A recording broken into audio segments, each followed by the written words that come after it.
Obstructive sleep apnea is a respiratory problem where you stop breathing in your sleep.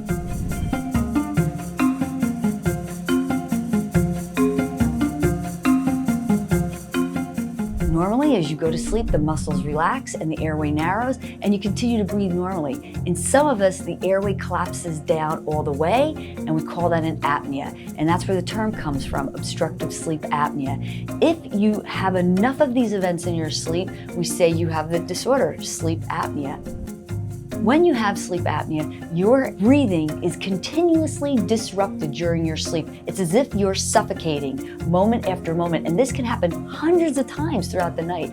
When your airway collapses and you're suffocating, oxygen is dropping. This is a respiratory emergency. Your body responds by releasing adrenaline and inflammatory substances into the bloodstream. It's essentially perceiving that you're under attack and coming to your rescue.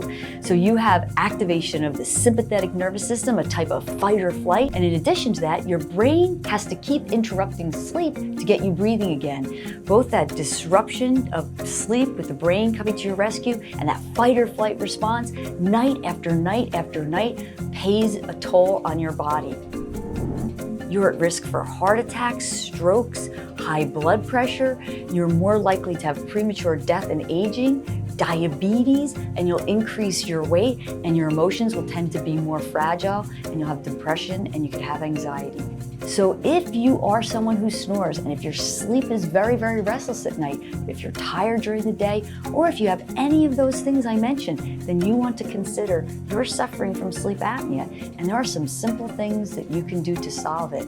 First step, just reach out to your doctor and let them know.